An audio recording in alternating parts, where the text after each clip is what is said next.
मनुष्य के जीवन में मित्रता और लक्ष्य का बहुत महत्व होता है। एक सच्चा मित्र वही होता है जो हमें सही राह दिखाए, मुश्किल समय में साथ खड़े और भीड़ में हमें भटकने ना दे।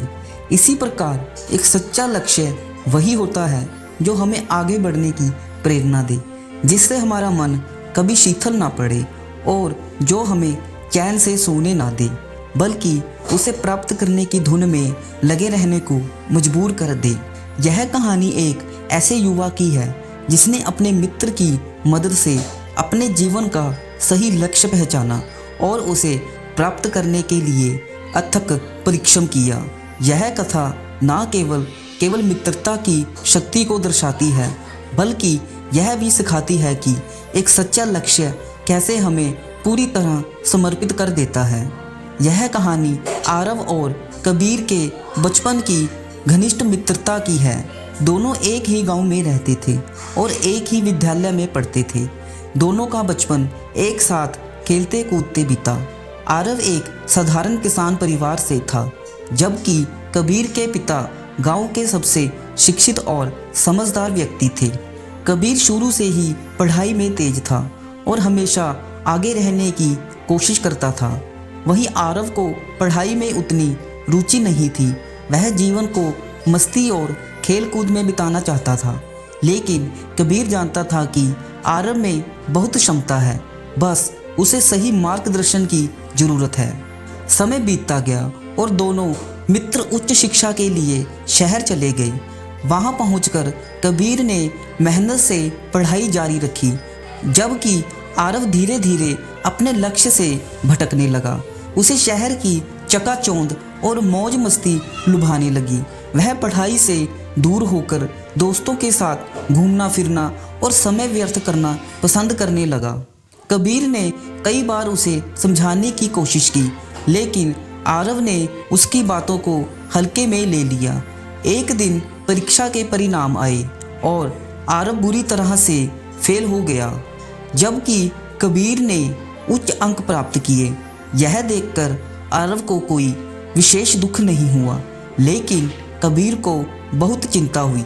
कबीर ने आरव को अकेले में बुलाया और कहा, मित्र, क्या तुम्हें याद है कि हम बचपन में क्या बनने के सपने देखा करते थे?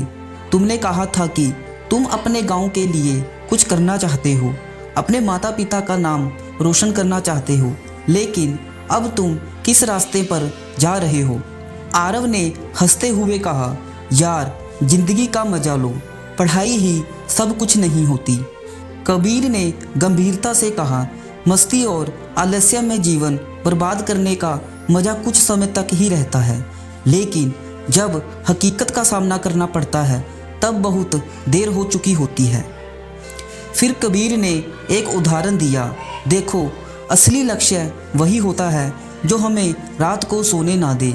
अगर तुम्हारा लक्ष्य तुम्हें चैन से सोने दे रहा है तो समझ लो कि या तो वह लक्ष्य बहुत छोटा है या तुम उसे पाने के लिए गंभीर नहीं हो।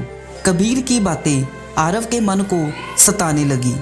उसने पहली बार अपनी स्थिति पर गहराई से सोचा।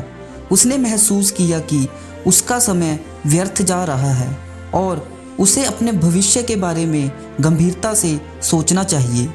उस रात आरव सो नहीं सका। कबीर की बातें उसके कानों में गूंजती रही। उसे महसूस हुआ कि एक सच्चा मित्र वही होता है जो हमें हमारी भूलों का एहसास कराए और सही राह पर चलने में मदद करे। उसने तय किया कि वह अब समय बर्बाद नहीं करेगा और अपने लक्ष्य को प्राप्त करने के लिए पूरी मेहनत करेगा। अगले दिन से ही आरव ने पढ़ाई में मन लगाना शुरू कर दिया। वह देर रात तक पढ़ाई करता, मेहनत करता और अपने कमज़ोर विषयों पर ध्यान देता। कबीर ने भी उसकी पूरी मदद की। धीरे धीरे आरव को पढ़ाई में रुचि आने लगी और वह आगे बढ़ने लगा। समय बीता और परीक्षा का समय आ गया। इस बार आरव ने पूरे आत्मविश्वास के साथ परीक्षा दी। जब परिणाम आया तो वह ना केवल पास हुआ, बल्कि अच्छे अंकों से उच्च स्थान को प्राप्त किया। यह देखकर उसके माता पिता गर्व से भर गए। आरव को आगे की पढ़ाई के लिए अच्छी विश्वविद्यालय में प्रवेश मिला। उसने अपनी मेहनत और लगन से एक सरकारी नौकरी प्राप्त की। जब वह गांव लौटा तो सभी लोग उसकी सफलता से प्रेरित हुए। यह कहानी हमें दो महत्वपूर्ण बातें सिखाती हैं।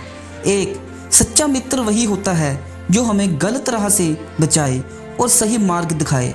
कबीर ने आरव को गुमराह होने से बचाया और उसे उसकी असली लक्ष्य की याद दिलाई। दूसरा, एक सच्चा लक्ष्य वही होता है जो हमें चैन से सोने ना दे। जब आरव ने अपने लक्ष्य को गंभीरता से लिया तो उसने उसे प्राप्त करने के लिए पूरा समर्पण दिखाया। जीवन में मित्रता और लक्ष्य दोनों बहुत महत्वपूर्ण होते हैं। सही मित्र हमें गिरने से बचाते हैं और सही लक्ष्य हमें जीवन में आगे बढ़ने की प्रेरणा देते हैं। इसलिए हमें अपने मित्रों और लक्ष्यों का चयन सोच समझ के करना चाहिए। दोस्तों, अगर वीडियो अच्छी लगी हो तो वीडियो को लाइक कर दें। अगर चैनल पे नए हैं तो चैनल को सब्सक्राइब करके बेल आइकन को दबा दें।